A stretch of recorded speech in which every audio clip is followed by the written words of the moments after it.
감사합니다.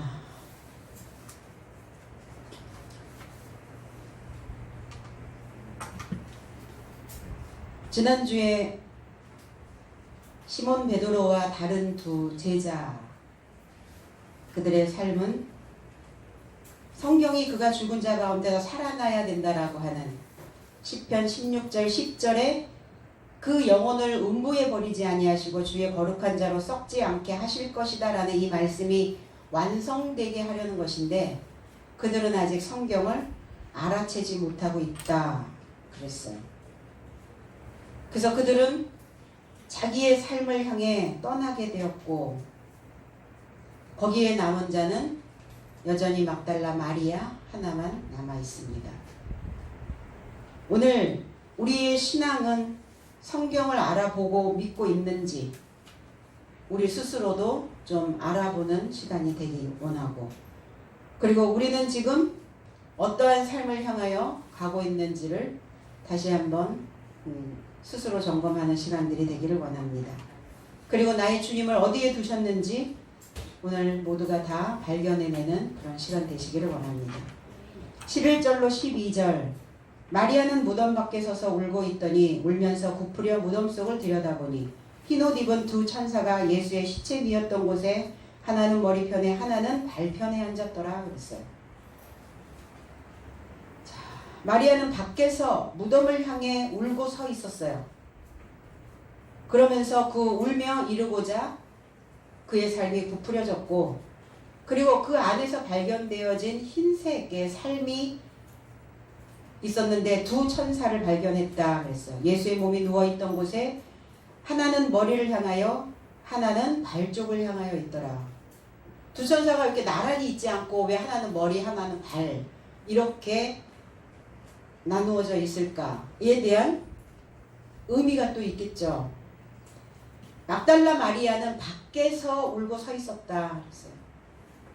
우리는 보통 지금 무덤 안에 장사되어진 그리스도 예수, 그럼 밖에서가 아니라 우리는 그 안을 들어가서 죽은 주님이 누워 있었던 그 몸이 없어졌다는 것을 확인했고, 그냥 이렇게 너무 두렵고 무서워서 공포스러워서 그 시신을 그 몸을 마주하기가 어려웠었던 건가? 그래서 밖에서 여전히 울고 있는 모습인가?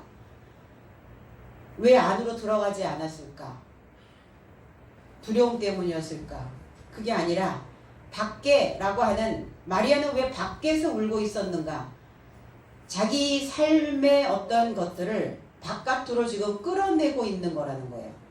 내 속에 담겨져 있었던 어떤 기억을 바깥으로 지금 인출하고 있는 겁니다.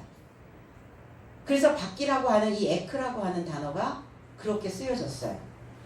무덤을 향하여 있다는 것은 무덤에 이르려고, 무덤이 되려고. 그럼 무덤이 된다는 것은 뭐야? 결국 마리아 스스로도 그리스도 예수가 십자가에 못 박혀 죽으심으로 인하여 본인도 죽어야 된다라는 것을 기억하고 있었다는 거예요. 그러니까 무덤을 향하여 지금 그것을 기억하고 무엇인가 죽기를 각오하는 자기의 새로운 신앙을 기억해내고 있는 겁니다. 내가 이제 새로운 신앙으로, 새로운 믿음으로 새로운 것들을 회상해야 된다라는 것을 의미하고 있는 거예요. 그리고 그 안에 있었던, 저장되어져 있었던 그 주님에 대한 기억을 밖으로 지금 꺼내고 있는 겁니다. 베드로와 다른 제자는 자기의 삶을 향하여 떠났는데 왜 막달라 마리아만 남겨졌을까요? 믿음이 없어서? 주님께 직접 배웠던 베드로가 거기에 있었다는 거예요. 직계 제자인데 왜 거기에 남아있지 않았을까? 왜 자기의 삶을 향하여 떠나버렸을까?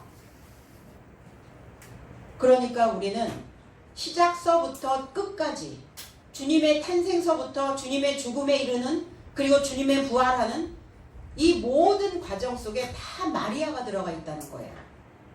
그럼 이것은 무엇을 의미하고 있는가? 우리의 신앙은 끊임없는 모반을 해야 된다는 거예요. 어디에 정박해 있는 것이 아니라, 내 사고 속에 들어가 있는 것이 아니라 끊임없는 변화. 그리고 잘못된 삶으로부터 우리는 모반, 반역, 그 모반의 신앙을 우리에게 알게 하고자 하는 것이죠.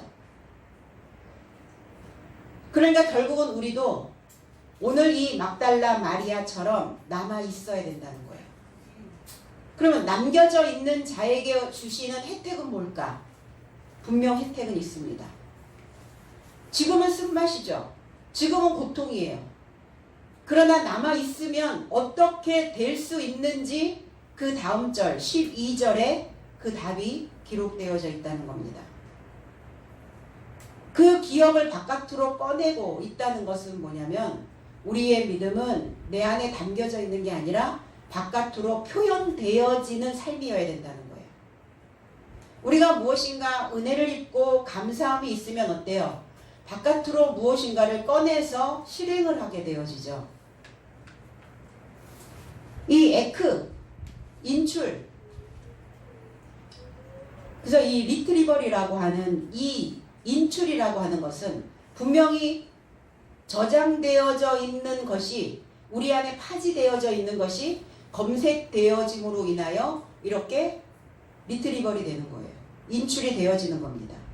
그러니까 우리의 머릿속에 항상 그리스도 예수가 입력되어져 있어야 된다는 거예요. 우리의 마음에 예수께서 기록되어져 있고 저장되어져 있어야 저장되어져 있는 것을 우리가 검색하고 검색한 것이 이렇게 바깥으로 나와줄 수 있어야 된다는 겁니다. 그래서 기억이라고 하는 것은 필요할 때 언제든지 꺼냈을 수 있어야 되는 거죠. 내가 기억하고 있었는데 필요할 때 그거를 꺼냈을 수 없다면, 그거를 인출할 수 없다면 우리는 부호화가 되어져 있지 않기 때문이에요. 부호화. 하나님이 어떠한 보여지는 표징으로 보여지는 어떠한 것으로 부호화가 되어져 있어야 언제든 필요하면 꺼내서 그 기억을 써먹을 수 있게 되어진다는 겁니다. 마리아는 지금 울면서 큰 소리로 울부짖다. 이게 클라이오라고 하는 단어예요. 큰 소리로 울부짖다, 눈물을 흘리다, 이런 의미죠. 우는 자와 웃는 자. 지금 울고 후에는 웃고, 아니면 지금은 웃고 후에는 울고, 우리는 어떤 삶이 더 좋은가? 마리아는 지금 울고 그 후에는 웃는 자, 그런 자가 되어지겠죠. 우리의 삶도 마찬가지여야 된다는 겁니다. 누가복음 6장 25절에 화 있을진저 너희 지금 배부른 자여 너희는 줄이리로다. 화 있을진저 너희 이제 웃는 자여 너희가 애통하며 울리로다. 이렇게 되었어요.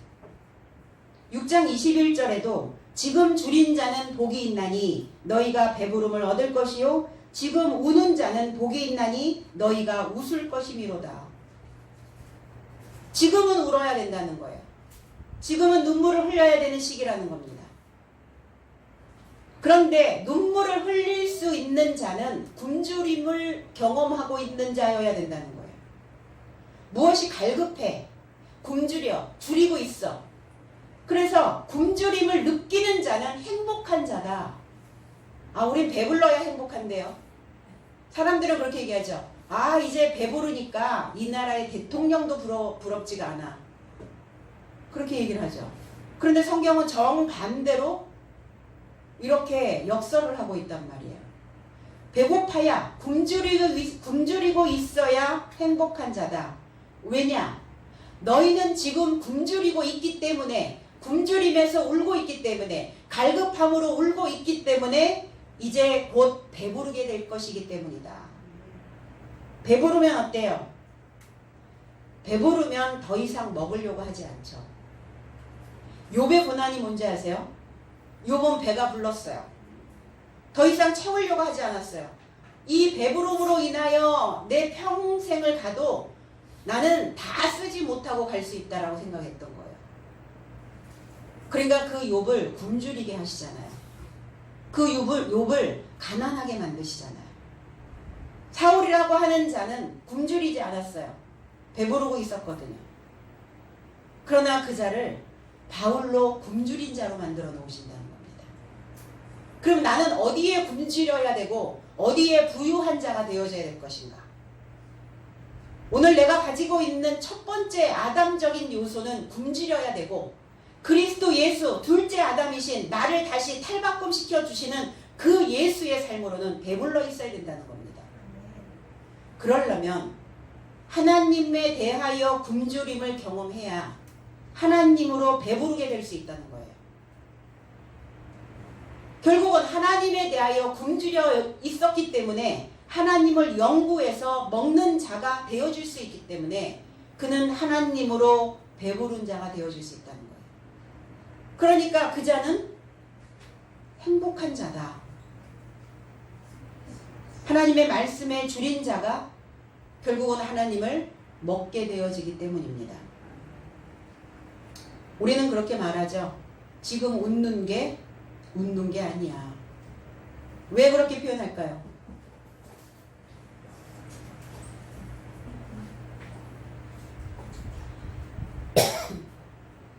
마지막에 웃는 자가 진정한 웃는 자다. 그러니까 지금은 울며 인내해야 돼요. 인내하며 우는 자만이 그 최후의 웃음을 지어낼 수 있다는 겁니다.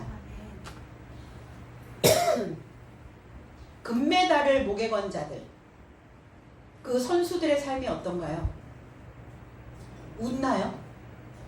울며 훈련을 받죠. 근데 이 울며 훈련을 받은 그들은 영광의 메달 앞에서 웃게 되어진다는 겁니다. 목숨을 건 우리는 어디에 목숨을 걸고 어떤 목숨을 다시 부여받아야 하는가? 내가 그동안 목숨을 걸고 살아왔던 그것은 무엇들이었을까? 오늘 우리 신앙에 목숨을 걸면 내가 줄이고 있다라는 것을, 굶주리고 있다라는 것을 눈치채게 됩니다. 그러면 주님께서 주시는 그 목숨을 부여받게 되는 거예요. 살기를 소망하면 살게 되어진다는 거예요. 하나님으로 인하여, 하나님의 말씀으로 인하여 살기를 소망하는 자, 하나님의 삶으로 그 줄임이, 그 굶주림이 부유하게 만들어질 수 있다는 거예요.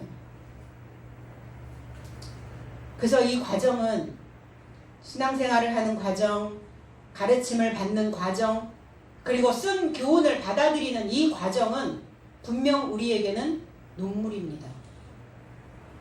그러나 그 눈물이 우리에게 인내를 만들어주고 그 인내로 인하여 우리의 삶이 잘 버텨낼 수 있다면 우리는 웃을 수 있는 최후의 승리자가 되어질 수 있습니다. 그러니까 내 머릿속에서 쓸모없거나 다 쓸모 있는 생각만 하시나요? 머리 싸매고, 우리 머리 싸매지 말라고 그랬죠, 지난주에. 그러니까 머리 싸매고 있는데 그 머리 싸매고 있는 생각들이 다 쓸모 있는 생각들이냐고요. 그렇지 않잖아요. 그러니까 쓸모가 없거나 시효가 지났거나 이런 시효가 지난 잡동사니 같은 기억들은 폐기 처분하셔야 된다는 거예요.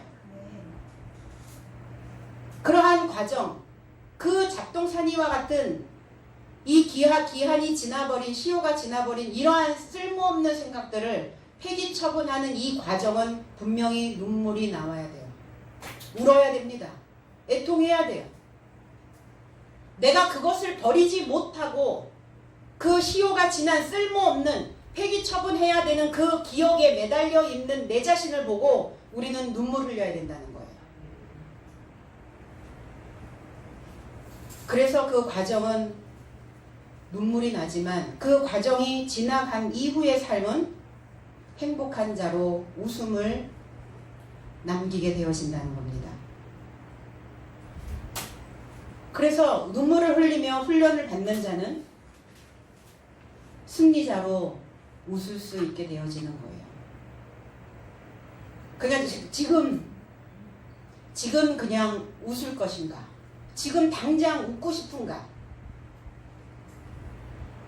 지금 당장 웃으면서 나중에 울기를 원하는가? 아니면 이제 울고 나중은 웃을 것인가? 우리의 인생에 씨를 뿌리고 수확기가 되어지면 씨를 뿌리고 그거 작물을 농작하는 그 시기들은 많은 땀과 피눈물을 흘려야 되는 것이죠. 그래야 결실할 수 있잖아요. 농부의 수고로움이 있어야 된다는 거예요. 그러면 그 수고로움을, 그 눈물을 흘리지 않고 있다면 결국은 우리 인생의 수확기에 쭉정이만 남게 되어지는 것이죠. 그럼 나달인가 쭉정인가? 그러니까 내 안에서 어떠한 쓴 것이, 그 고통이, 그 고난이, 힘든 것이, 그리고 참지 못할 것 같은 그 마음이, 그 눈물이 올라오면 조금 참으세요. 좀 견디세요. 그리고 인내하세요. 그냥 훌렁훌렁 다 이렇게 자꾸 그 눈물이 싫어서 훌렁훌렁 자꾸 이게 벗어버리면 정말 웃을 수 있는 삶이 안 만들어진다는 겁니다. 그러니까 지금 좀 힘들어도 참아주시고, 그런데 하나님께서 우리에게 하시는 확신이 있는, 분명히 우리에게 말씀해 주신 것들이 있잖아요.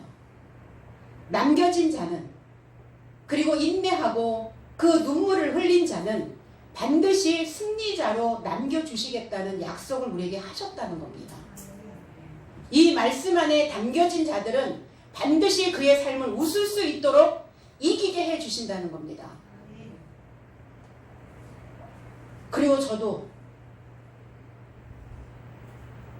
분명히 말씀을 드릴 수 있는, 확신 있게 말씀을 드릴 수 있는 것은 남겨지면 승리합니다. 이 히브리어에서 온 바카라고 하는 이 눈물이라고 하는 단어, 통곡하다, 그리고 물방울이 넘쳐 흐르다. 결국은 내 자신의 삶에 억울해서 우는 것이 아니라 내가 이것을 넘어가야 하기 때문에 우는 거예요. 내 속에서 첫 아담적인 그 요소들이 올라왔을 때 그 상황을 넘어가야 되기 때문에 눈물방울이 나와줘야 된다는 겁니다. 그래서 생각이, 오늘 마리아처럼 그 기억이, 그 생각이 굽부려져야 된다는 거예요. 숙여져야 된다는 겁니다. 마음이 굽부려져야, 숙여져야, 유연해야, 그래야 울 수 있어요. 돌처럼 굳어있으면 눈물도 말라버려요. 마음이 강팍하면 눈물이 나오지 않아요. 눈물이 나오지 않으니까 내 안에 계속 남아있는 그 기한이, 시한이 지난 그 생각들로 계속 얽혀버리는 거예요. 그 잡동사니와 같은 생각들이 폐기처분되지 않고 있는 겁니다. 시편 126편 6절에 울며 씨를 뿌리러 나가는 자는 정녕 기쁨으로 그 단을 가지고 돌아오리라. 우리는 지금 울며 말씀의 씨를 뿌리고 있습니다. 결코 우리의 길을 달콤하게 하는 메시지는 아니에요. 내가 먹기에 아주 부드러운 그런 유동식 음식은 아닙니다. 내 덮여있는 생각들을 걷어내야 되고, 그리고 내가 하나님으로 인하여 굶주릴 수 있도록 내가 가지고 있는 그 빵빵에 있는, 크게 되어져 있는 이러한 생각들을 눈물을 통해서 다 쏟아내서 나를 소자로 만들어야 되기 때문에 이 과정은 결코 우리가 생각할 때 육신의 생각으로는 결코 이렇게 좋은 과정이 아니다라고 생각이 든다는 겁니다. 그러나 결국 이 말씀에 씨를 뿌리고 인내하고 있는 자들은 그 인생의 수확기에 가득 채워져 있는, 단단하게 여물어 있는, 그리고 이기고 있는 그 승리자로서의 자기 자신의 통제감을 맛보는 그 웃는 자가 되어질 수 있다는 것입니다. 마리아가 구푸려 안을 들여다보니까 흰옷을 입은 두 천사 이랬는데 옷이라는 단어는 없어요. 그냥 흰색이에요. 그냥 하얗게 된 두 천사. 하얗게 된 온통 흰색인 흰색 투성이인 탈바꿈 되어진 천사. 우리는 이 천사를 사자라고 이야기를 합니다. 소식을 가지고 있는 자로, 그리고 사자고 사도로 목자로 이렇게 표현을 합니다. 흰색 안에 앉아있는 두 천사를 발견했다 그랬어요. 이 류코스라고 하는 단어, 빛나다라는 단어예요. 우리 하얀은 어떤가요? 빛나죠. 근데 무조건 흰색이라고 하여서 다 빛이 나는 건 아닙니다. 어떨 때 흰색이 빛이 나는가? 빛을 받을 때 빛이 나요. 말씀을 받아들일 때 빛이 납니다. 내가 흰색인데 내가 하나님의 말씀으로 지금까지 표백되어져 왔어요. 표백되어져 온 흰색이라면 말씀의 빛이 내 안에 끊임없이 들어가 줘야 빛날 수 있다는 거예요. 그래서 하얗게 하다 이런 의미를 가지고 있어요. 계시록 1장 14절에 그의 머리와 털의 희기가 흰 양털 같고 눈 같으며 그의 눈은 불꽃 같고 그랬어요. 이게 그리스도 예수의 모습이시죠. 지식을 가지고 표백되어진 무엇으로 표백이 되어졌겠어요? 어느 색깔로부터 표백되었겠어요? 낡은 생각으로부터, 첫 아담적인 요소로부터, 나의 본능으로부터, 내가 가지고 있는 짐승적, 목숨적 생각으로부터 표백된, 그래서 흰 모습을 가지고 있는 거예요. 주님의 모습입니다. 하얗다. 흰 양털 같고 눈 같고, 근데 그 눈에서 나오는 광선은 불꽃 같고 에너지가 있는 거예요. 살아있는 자의 모습입니다. 너는 왜 그렇게 매가리가 없냐? 이렇게. 왜 눈이 그렇게 다 풀렸어? 눈에서 그 사람의 생동감을 우리는 경험하게 됩니다. 그래서 눈이 빛나죠. 뭔가 새로운 것들을, 어떤 것들을 받아들이려고 하는 준비가 되어져 있는 사람들의 눈에서는 빛이 반짝반짝해요. 그리고 우리는 시간이 지나면 지식이 들어가서 그 지식이 학습되어지면 학습되어진 만큼 머리는 희어집니다. 세월을 맞이했다는 근거이기도 하죠. 저는 어렸을 때부터 젊은 시절서부터 유전적 요인으로 인하여 새치가 있어서 어린 시절서부터 흰머리가 되었다고요? 그렇게 희어지는 거 말고요. 우리의 겉모습도 세월을 맞이하면 그 세월의 나이테가 머리에서 나타나요. 희어지기 시작합니다. 백발이 되어진다는 거예요. 머리가 백발이 되어야 예수 그리스도의 일꾼이 되어지고 하나님의 자녀가 되었다는 증거가 나타나는 겁니다. 백발이 되어져야 돼요. 하얘져야 돼요. 빛이 나야 되는 겁니다. 그래서 그 백발은 영광의 면류관이다 이렇게 표현하죠. 승리한 자의 모습입니다. 빛나고 있는 자의 모습, 명철한 하나님의 지식을 품고 있는 자의 모습이에요. 그런데 이 머리가 어느 날 하얗게 백발이 되지는 않죠. 점차적으로 나오죠. 튀어오르는 포인트가 있다는 겁니다. 내 속에서 끊임없이 노력하고 수고하고 땀을 흘리고 인내하면서 살아왔던 그 모든 것들이 어느 한순간이 되면 튀어오르는 티핑 포인트가 있어요. 터닝 포인트가 아니에요. 터닝 포인트는 내가 지금 가고 있는 그 길에서 방향을 바꾸는 것을 터닝 포인트라고 한다면, 이 티핑 포인트는 내가 그동안 신앙생활을 해오면서 끊임없이 인내하고 말씀을 듣고 말씀을 통해서 내가 가지고 있는 쓸모없는 것들을 다 처리하고 그 수고롭고 땀 흘렸던 그 모든 것들이 한순간에 폭발적으로 올라오는 포인트가 있다는 겁니다. 그러면 지금이 바로 그 티핑 포인트라는 거예요. 마리아의 수고로움, 마리아의 쓴 것, 그 교훈을, 그 말씀을, 그리고 그 지식을 그 머리 안에 받아들이고 연구하고 공부하고 배우면서 머리를 싸매고 하나님에 대하여 굶주렸던 자기의 삶을 하나님으로 채우려고 했었던 그 몸부림의 모든 수고가 한순간에 올라오는 거예요. 그 임계점이 있다는 겁니다. 그러니까 좀 참으라는 거예요. 제발 조금 참으세요.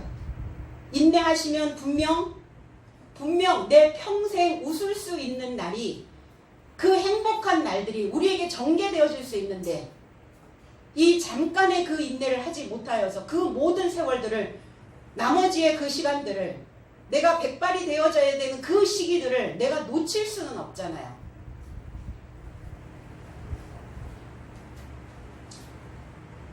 그래서 내 노력의 모든 신앙의 결과물들이 오늘 바깥으로 지금 튀어오르는 그 순간을 경험해야 된다는 것입니다. 이 단어가 히브리어로 가면 라벤이라는 단어를 만들어 놓죠. 라벤. 야곱이 삼촌집으로 갔던 그 삼촌의 이름이 라반. 그러니까 야곱은 뭐 하는 자였어요? 발 뒤꿈치를 잡은 자, 사치하는 자, 사기치는 자. 그러니까 야곱은 어땠어요? 항상 열등감이 있었겠죠. 나는 꼴찌야. 늘 후미진 곳에 발 뒤꿈치와 같은 존재로 스스로, 그러니까 그런 강한 색깔을 이제 빼기 위해서, 표백시키기 위해서 라반의 집에 보내졌다는 거예요. 그러니까 괜히 라반이 아니었겠죠. 라반을 통해서 야곱은 표백되어진 거예요. 얼마나 거기 가서 많은 인생의 경험을 하고 갑니까?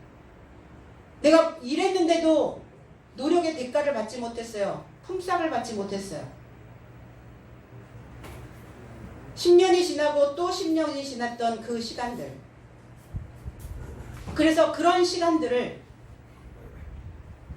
야곱은 인내하였기 때문에 그 인내로움으로 인하여서 결국은 야곱은 하얗게 표백이 되어집니다. 그리고 그가 가지고 있었던, 라반이 가지고 있었던 그 많은 양떼와 그 소떼와 그 가축들을 또 가르쳐야 되는 대상들을 또 모아서 나오잖아요. 그래서 라반이라고 하는 단어도 희게 만들다, 하얗게 되다, 하얀색, 흰색. 그래서 우리나라의 민족의 어떤 그 속성들을 우리는 백이민족이다 이렇게 얘기해요. 뭐 맨날 하얀 옷을 입어서 백이민족이 아니라 때 묻지 않은 그런 그 온전한 혈통을 지니고 있는 그런 민족의 자부심이 우리나라의 문화로 깔려 있다는 겁니다. 혼혈되지 않은, 혼합되지 않은, 뒤죽박죽 섞이지 않은 그 혈통, 백이민족. 그 순수성을 이야기하고 있죠. 그래서 표백되어지면, 하얗게 되어지면 그 인생은 어떤 강점이 나타날까? 이제 새로운 것들이 그 안에 막 기록되어질 때 그 모든 내용들을 다 받아들일 수 있다는 거예요. 그런데 너무나 빽빽히 빼곡히 다 내가 원하는 색깔로, 내가 원하는 그 글로 가득 채워져 있으면 새로운 것이 들어가질 않아요. 새 글이 기록되어져야 되는데 기록되어지지 않는다는 겁니다. 내 생각이 너무 많아. 내 색깔이 너무 많아. 그러니까 뭐 하셔야 돼요? 신앙은 그 색깔 빼는 거예요. 다섯째 날까지는 내 색깔을 가지고 있죠. 구약적 생각으로는. 그래서 오늘 라반의 집에 보내져서 이 야곱처럼 우리도 그 많은 인생의 경험, 그리고 인생의 어떤 시행착오, 그리고 그 실패로움, 이런 것들을 통해서 우리는 충분히 표백되어져야 된다는 거예요. 그런데 사실은 우리가 인생에서 많은 수고로움과 그 노고와 그 풍파와 그 아픔과 그 상처를 받았다고 하여서 표백되지는 않아요. 오히려 상처를 받고 아픔을 경험하고 너무나 많은 그런 흔적들이 내 안에 남아있으면 자기를 오히려 그것으로 인하여 시행착오했던 실패됐던 어떤 그런 경험으로 인하여 자기를 하나님의 말씀으로 나를 깨끗하게 해야 된다라고 생각하기보다는 자기를 끌어안아버려요. 자기의 개념 속에 그냥 갇혀버리게 된다는 겁니다. 그러니까 반드시 그러한 아픔들을 표백하고 싶다면 말씀 안으로 들어오셔야 돼요. 그래서 새로운 것이 내 안에 스며들을 수 있도록 나를 늘 하얗게 만들어 놓아야 된다는 겁니다. 전도서 9장 8절에 내 의복을 항상 희게 하며 내 머리에 향기름을 그치지 않게 할지니라 그랬어요. 의복은 어떤 겁니까? 나를 덮게 하는 거예요. 나를 덮어놓고 내 수치를 가려주는 것. 그리고 옷을 입은 것은 내가 내 행동이 무엇인가 바깥으로 드러나는 것을 이야기하고 있어요. 네 바깥으로 드러난 어떤 행위, 너의 어떤 행동, 너의 행동가지, 행동거지 이런 것들을 항상 희게 하라는 거예요. 순수하게 하라는 겁니다. 다른 사람이 볼 때도 그 행동이 올바르다고 생각할 수 있도록 내 자신의 삶이 빛날 수 있도록 하라는 거예요.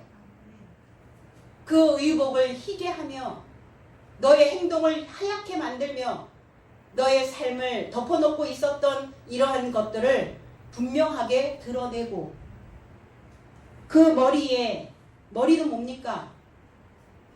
머리는 우리의 온 지체를 통치하는 기관이에요. 머리가 흔들리면 머리가 중심을 잡지 못하면 우리의 팔다리가 다 고생을 해요. 그러잖아요. 머리가 나쁘면 팔다리가 고생한다고. 그러니까 삶이 평탄하지가 않아요. 순탄하지가 않아. 왜? 머리가 나쁘니까. 머리에 뭐가 있어야 되는데? 기름이 있어야 되는데 기름. 근데 그 기름이 너무 오래돼서 쪄들었어. 유통기한이 지난 기름이야. 폐기 처분하셔야죠. 언제까지 내 머릿속에서 나오는 그 기름으로 그 알량한 그 지식으로 살 거냐고요. 향기 나는 기름이어야 된다고요. 향기름. 참기름, 향기 나는 기름. 그 향기 나는 기름. 그거를 머리에 그치지 않게 할지니라. 가장 중요한 것을 만들어내는 부위죠. 그리고 이 머리는 항상 무엇인가를 시작할 수 있는 기관이라는 겁니다. 내 과거가 어쨌든, 내 지금 현재가 어쨌든 과거의 삶이 아닌 그것으로 인하여 내 삶을 어지럽히는 것이 아니라 이 머리에 하나님의 기름이 들어가면 하나님의 지혜와 하나님의 명철함에 그 향기 나는 기름이 들어가면 우리의 머리는 늘 시작할 수 있는 마음이 되어진다는 겁니다. 다 머리에서 나오는 것으로 우리는 먹고 살고 있어요. 그 향기름, 쉐멘이라고 하는 단어죠. 기름이에요, 기름. 빛나다, 풍부하다. 이것이 8번째라고 하는 숫자를 만들어냅니다. 8번째. 쉐멘. 그러면 기름이라는 건 뭘까? 기름을 어떻게 만들까? 자, 지금 지식이 들어가죠.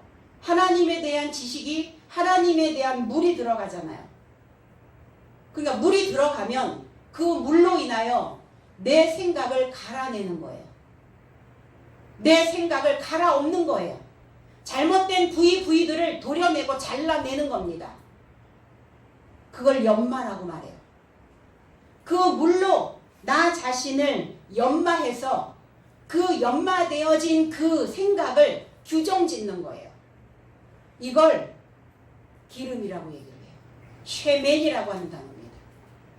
그 물로 나를 연마하고 그 연마된 생각으로 규정짓고 이게 기름된 삶, 기름진 삶이에요. 이게. 그것이 그치지 않게 하라. 결핍되지 않도록, 모자라지 않도록, 부족하지 않도록,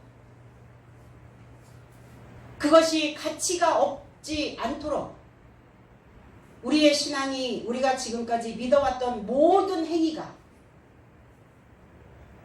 가치 없게 만들지 말라는 거예요.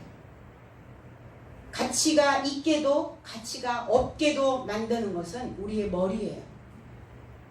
머리에서 만들어내는 겁니다.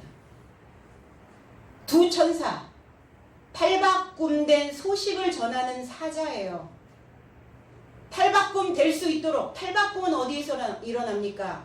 십자가죠. 십자가의 도, 십자가의 말씀, 나를 부유하게 하는 그 말씀, 그 말씀으로 인하여 내 정과 욕심을, 나의 정욕과 나의 욕심을, 내 안에 물들여져 있는 그 혼합되어져 있는 그 바벨과 같은 그러한 생각들을 못 박아야, 그래야 탈바꿈이 일어날 수 있어요. 결국은 탈바꿈된 그 소식을 전하고 있는 이 모습은 부활된 그리스도 예수의 모습이라는 거예요. 부활된, 변화되어진 마리아가 부활된 예수의 그 소식을 제일 먼저 듣습니다. 그가 뭐 하라고요? 너희도 신앙생활을 할 때 마리아처럼 모반하고 있어야 예수 그리스도가 부활했을 때 부활되어진 그 첫 소식을 듣게 되어질 수 있다는 거예요. 첫 소식을 들었다는 것은 뭐예요? 군더더기가 없다는 거예요. 거기에 무엇인가 보태지지 않는다는 거예요. 우리 말이 전달되고 또 다른 사람에게 이렇게 전달되어지고 말은 가면서 어때요? 부풀려지거든요. 우리 말 전달 게임 같은 거 해보셨었잖아요.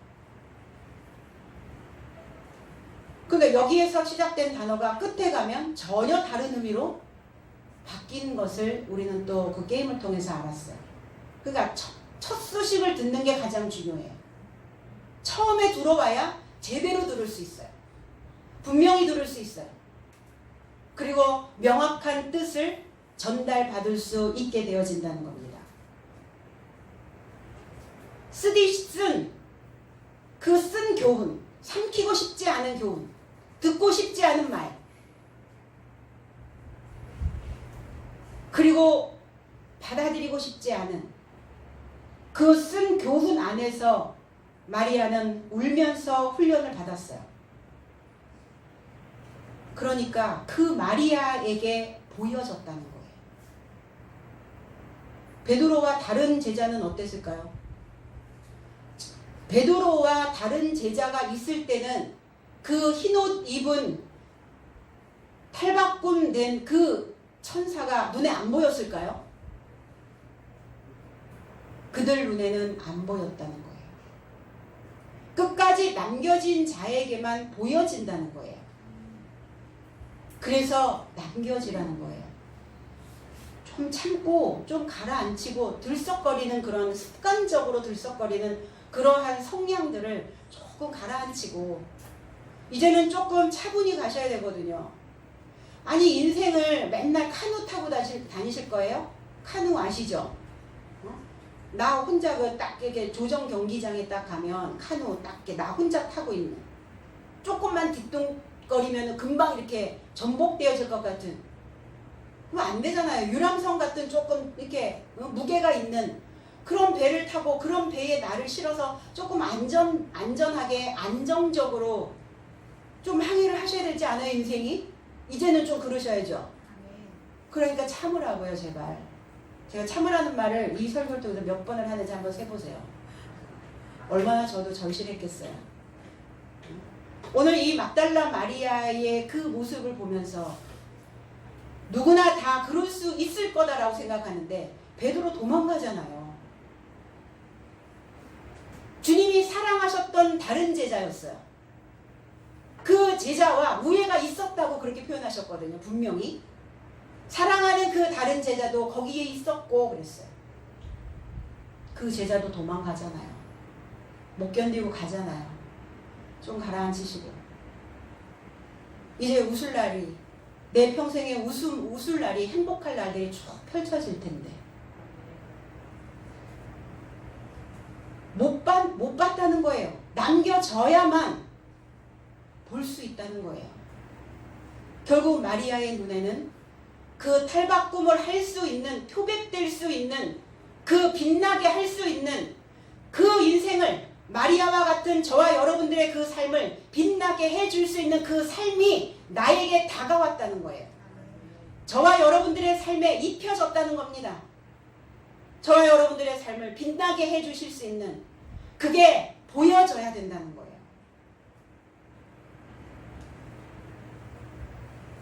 그래서 이긴 자에게만, 승리한 자에게, 남겨진 자에게 보여지는 거예요. 앞으로 우리의 인생이 어떻게 될지 궁금하신가요?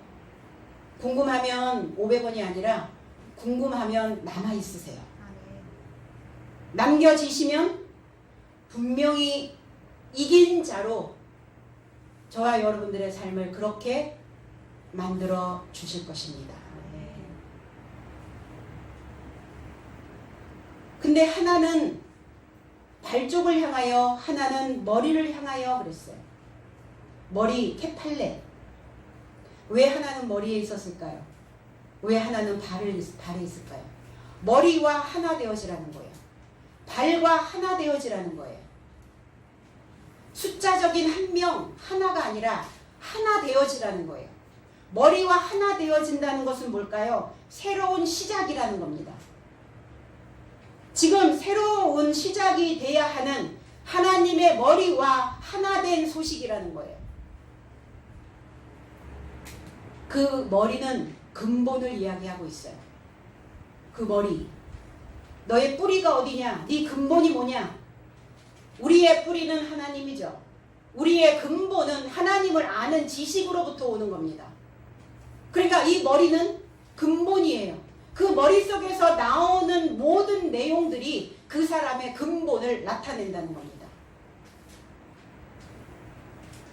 그래서 준비된 머리, 그리고 새로운 시작을 준비하고 있는, 그 준비를 알리고 있는 이 머리는 저와 여러분들의 삶에 커다란 축복을 가져온다는 겁니다. 그런데 축복도 불행도 어디에서 나오는가? 머리에서 나와요. 왜 머리에서 나오는가? 어떠한 사고의 체계 속에 있느냐? 어떠한 생각을 하고 사느냐? 어떤 수준의 생각이냐? 머리예요. 다 타버린 숫덩이와 같은 머리에서 나오는, 머리가 다 타버렸어. 새카맣게. 속도 타지만요, 머리도 탑니다. 잘못된 생각이 들어가면 머리가 다 타버려요. 그러니까 다 시꺼멓게 타버린 숫덩이처럼 그렇게 만들어진 그 머리에 하나님에 대한 새로운 글이 들어가줘야, 그래야 하나님의 머리를 가진 형상으로 하나 되어질 수 있고, 하나님의 형상으로 하나 되어진 그 준비된 그 삶은 새로운 삶이 열리는 겁니다. 지난 거 생각하면 뭐 할 거예요? 지난날 붙잡고 있으면 뭐 할 거냐고요? 도움 됩니까? 이익이 돼요? 행운이 가져옵니까? 행복하지 않잖아요, 결코. 그게 불행한 거예요. 그래서 시작해야 해요. 새롭게 만들어내야 된다는 겁니다. 그래서 이 소식이 얼마나 중요해요. 들리는 소리가 얼마나 중요합니까? 이 소리가 천국도 음부도 만들어낸다는 겁니다. 뭐 때문에 생지옥에서 살아요? 소리 때문에, 소식 때문에. 내 머릿속에서 맴돌고 있는 그 소식으로 인하여 천국도 음부도 되어진다는 거예요. 그리고 음부는 어떤 곳이냐? 하나님의 일을 하지 않고 계획도 없고 지식도 없고 지혜도 없어. 이게 음부예요.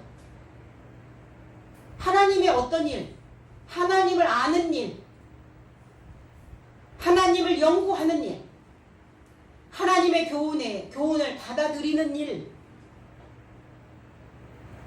하나님의 말씀을 먹는 일, 그 일을 하지 않아요. 계획 없이 무계획으로 그렇게 살게 되니까 음부예요. 지옥이에요. 근데 오랜 세월 또 음부에 있는 사람들은 내가 음부에 살고 있는지도 잘 몰라요. 바깥에서 딱 들어가면 이 집이 음부인지 천국인지 딱 느껴지거든요. 그런데 그 집안에 오랫동안 머물러 있었던 사람들은 그 냄새가 어떤 냄새가 나는지 잘 몰라요. 그 채취를 맡을 수가 없다는 겁니다. 사람들마다 이 머리에 따라서 머리에서 나오는 생각으로 인하여 각각 사람들이 다 몸에 배어있는 채취가 있어요. 낯선 사람을 만났는데 코를 싹 스치고 지나가는 그 냄새가 어디 익숙한 냄새 같은 거예요. 익숙한 향기가 코끝을 스치는, 이거 어디서 많이 맡아봤던 냄새인데 그 냄새가 있어요. 나는 잘 몰라요. 관계 속에 들어가야지 나요.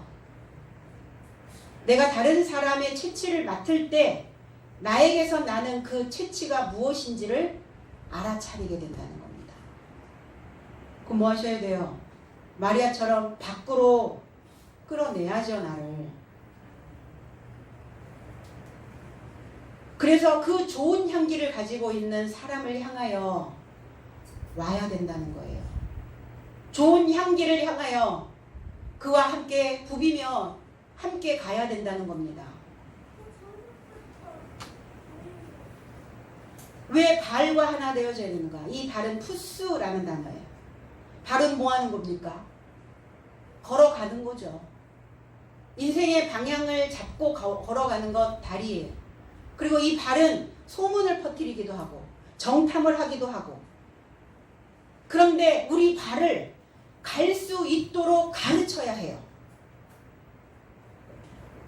이 발을 가르치지 않으면 엉뚱한 데만 다녀요. 의미 없는 곳을 향하여 갑니다. 이 발을 가르치면 가야 할 곳인지 가지 말아야 할 곳인지 분별을 해요. 뭐가? 발이. 주님의 발과 하나 되라는 거예요. 주님의 발은 어떤 발입니까? 빛난 주석 같고 그랬어요. 거대하게 만들어 놓았던 그 다리는, 그 거친 돌이, 다니엘에 나왔던 그 신상에 결국은 어디를 치니까 무너집니까? 다리를 치니까. 나를 거대하게 만들어 놓았던 하나님을 믿는 것도 믿지 않는 것도 아닌 나를 거대하게 만들어 놓았던 그 신상은 거친 돌이, 뜨인 돌이 아니에요. 거친 돌입니다. 날카로운 돌이에요. 나를 찍는 돌입니다. 내 생각에, 내 마음에 확 박히는 소리예요. 그 거친 돌이 다리를 쳐서 무너뜨려야, 그래야 하나님의 형상이 만들어질 수 있어요. 자, 걷다 이래요. 걷는 거. 정찰하다, 찾다 이런 단어입니다. 히브리어로 넘어가면 이 단어가 라갈이라는 단어예요. 찾는 데 필요한 겁니다. 뭘 찾아다니시는 거예요? 그 발로 뭘 찾아다녀요? 아니, 하나님을 찾으셔야지 뭘 어디를 찾아서 헤매냐고. 그 발이. 발을 가르쳐야지 왜 발을 가르치지 않냐고요. 자, 호세아 선지자는 이렇게 표현합니다. 11장 3절에 그러나 내가 에브라임에게 발을 가르치고 그랬어요. 걸음을 가르치고 이런데 그 걸음이라는 단어가 발이라는 단어예요. 레갈. 자, 발을 가르치고 내 팔로 안을지라도 내가 저희를 고치는 줄을 알지 못하였도다. 누가? 에브라임이. 에브라임, 에브랏, 에프랏, 에브라임아, 에브라다야 그러잖아요. 이게 베들레헴의 또 다른 명칭이기도 합니다. 베들레헴의 또 다른 명칭. 그럼 이 에브라임이라고 하는 의미는 결실하다라는 의미예요. 열매를 맺다라는 의미예요. 근데 이 에브라임은 2배의 열매를 맺다 이런 의미를 가지고 있어요. 2배의 열매를. 그러면 저와 여러분들의 삶은 2배의 열매를 내놔야 되는, 먼저 내놓았던 그 열매는 그렇게 상품 가치가 없는 인생이라 할지라도 그 다음 해에 내놓는 그 열매는 극상품의 열매로 내놓아져야 된다는 겁니다. 왜 열매 2배로 3배로 하고 싶었겠어요? 왜 그 열매를 내놓고 싶었겠어요? 내가 그렇게 에브라임이기를 원하시는 거예요. 에브라임이어야 된다는 겁니다. 그런데 그 에브라임이 어느 날 교만해지기 시작했다 이랬어요. 그가 배운 것을 먹음으로 인하여, 그가 그 배부름으로 인하여 하나님을 잊었도다. 호세아 선지자는 그렇게 표현하거든요. 버리시지 않겠다는 거예요. 내가 내 백성을, 이 에브라임을 내가 끝까지 내가 품고 가시겠다는 거예요. 내가 그 팔에서 그 에브라임 그 자를 놓지 않으시겠다는 겁니다. 그렇게 이렇게 고치는 줄을 이렇게 고쳤다. 라파예요. 여호와 라파 그러잖아요. 고치다, 치료하다. 이렇게 꿰매준 것을 그들은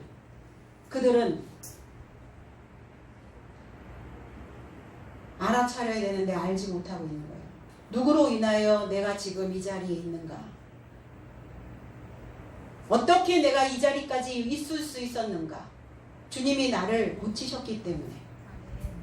다 틀어져 있는, 다 너덜너덜해져 버린, 온통 상처투성으로 다 그냥 다 병들어 버린 우리의 그 생각 하나하나들을, 그 머리 하나하나들을, 조각난 파편된 하나하나들을 다 모아서 다 꿰매 주셨어요. 그래서 내가 살 수 있었던 겁니다. 살려놨더니 그가 불의를 발견하고 하나님께서 살려놨더니 그러는 거예요.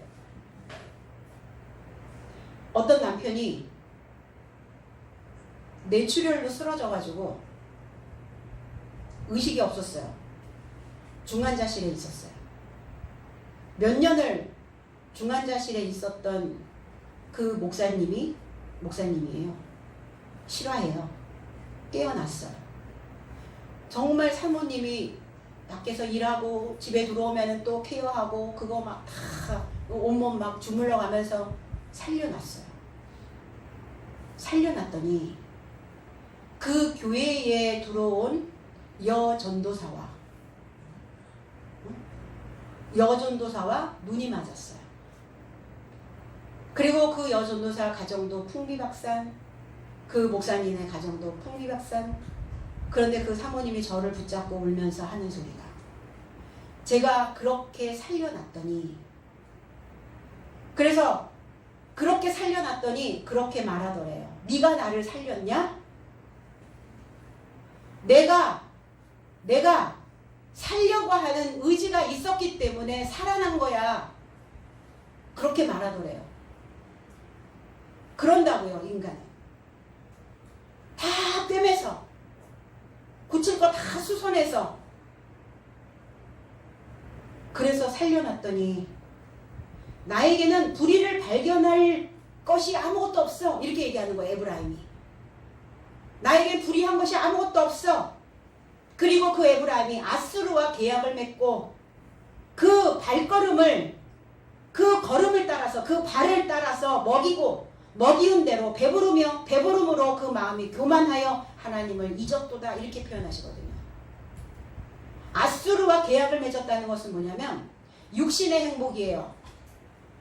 보여지는 즐거움이에요. 그 아수르라고 하는 의미는 행복이라는 의미를 가지고 있어요. 즐겁다라는 의미를 가지고 있어요. 그러니까 다 사람들은 아수르처럼 살기를 원해요. 그런데 육신의 즐거움이, 육신의 행복이 진짜 행복이겠냐고요. 행복은 내 안에서 올라오는 느낌들이거든요.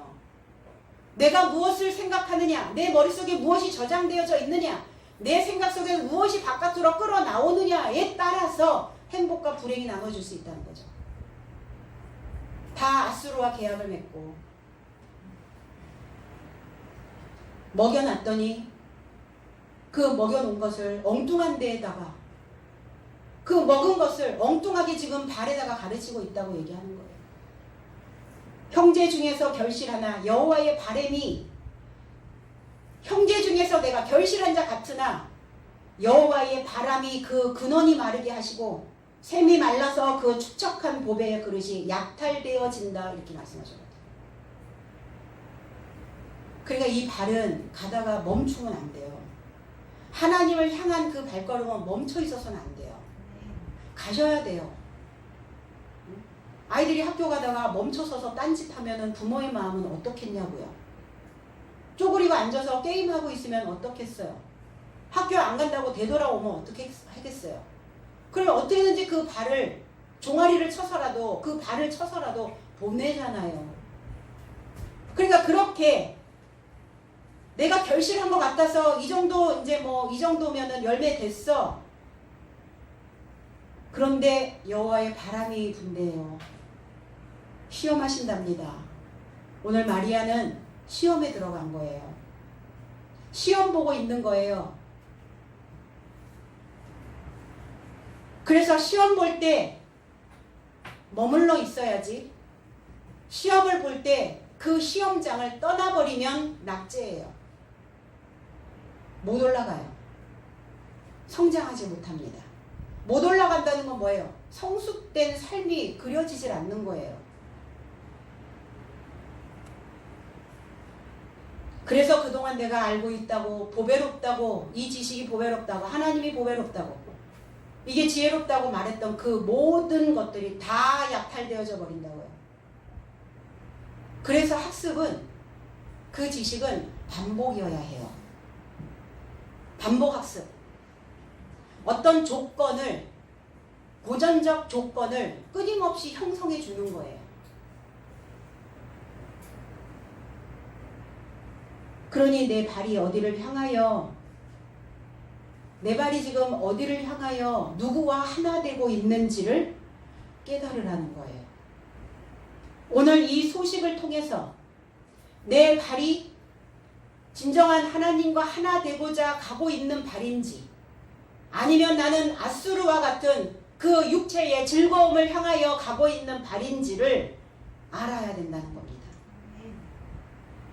그럼 오늘 이 소식을 통해서 내 발이 새 소식이 되어져야 될 줄로 믿습니다. 13절로 14절 천사들이 가로되 여자여 어찌하여 우느냐 가로되 사람이 내 주를 가져다가 어디 두었는지 내가 알지 못함이니이다. 이 말을 하고 뒤로 돌이켜 예수의 서신 것을 보나 예수신 줄 알지 못하더라. 못하잖아요. 이렇게. 어찌하여 우는가?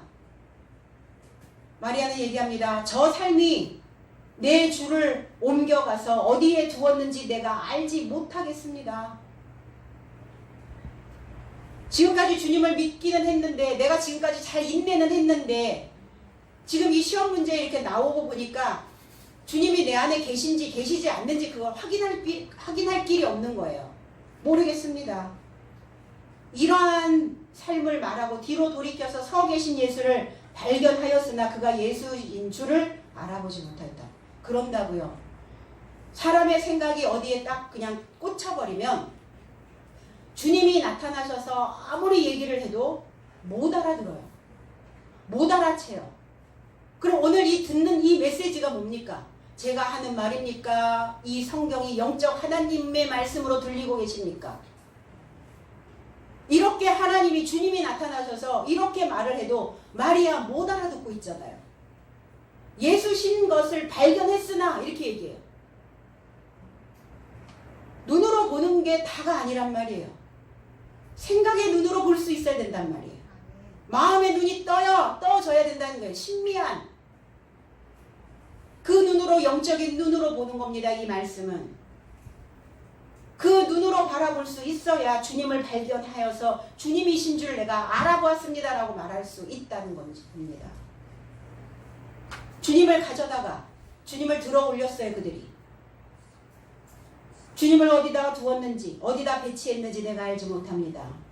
알지 못한다는 것은 주님이 내 안에 계신 것을 나는 아직 깨닫지 못하고 있습니다. 주님이 내 머리와 내 발과 하나 되어지라는 그 메시지가, 탈바꿈 되어진 메시지가, 그리고 스스로 자기가 지금 모반인 것을 알고 행해왔다라고는 말하지만 내가 아직도 내가 내 삶에서 버려야 될, 모반해야 될, 반역을 해야 되는 그 많은 요소가 있다라는 것을 나는 나를 아직 알지 못하고 있습니다. 알아채지 못하고 있습니다. 분명 승리자예요. 이겼기 때문에 있는 겁니다. 저와 여러분들도 여러분들이 이겼기 때문에, 이긴 자이기 때문에, 승리자였기 때문에 이 자리에 있는 것입니다. 그러면 지금부터 우리는 복음을 전하는 탈바꿈된 자가 되어지기 위해서 분명히 이 시험을 통과해 가야 된다는 겁니다. 이 관문만 넘어가시면 돼요. 이 시험만 잘 패스하시면 그 다음에 이제 웃고 사시는 거예요. 그 전에 울고 이제 웃고.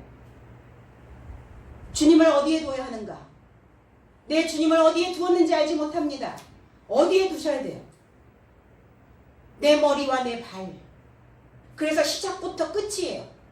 머리부터 발끝까지. 우리 항상 표현할 때 그렇게 얘기하잖아요.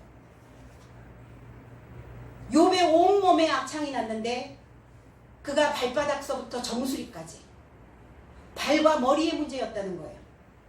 어디로 가고 있는지, 내가 지금 잘 가고 있다라고 생각하고 있지만 하나님이 나를 바라보실 때 그리하지 않을 수 있다는 겁니다. 나는 다 열매 맺었다라고 말하고 있지만 하나님 바라보실 때는 그렇지 않다는 겁니다. 그래서 깨닫고 두 발로 일어서야 될 줄로 믿습니다. 그러면 잘못 가면 어때요? 잘못 가면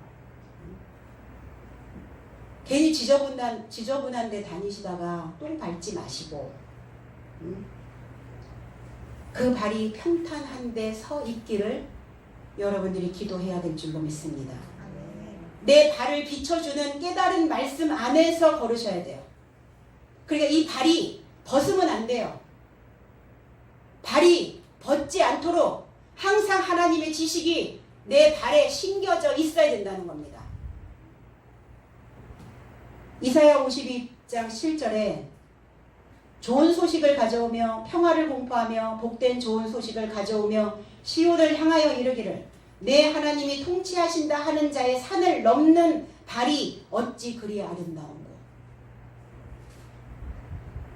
하나님이 통치하시는 그 나의 한계를 넘고 하나님의 높은 산을 넘는 이 발이 아름답다는 거예요.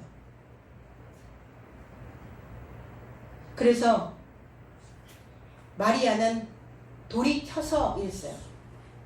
돌이켜서 예수신 것을 발견했으나 알아채지 못했다고요. 그러니까 이 돌이키다라고 하는 이 의미가 반대로 돌리다. 예수를 향하여 봤어야죠. 그러니까 반대로 틀다, 반대로 돌리다 이런 표현을 하고 있어요.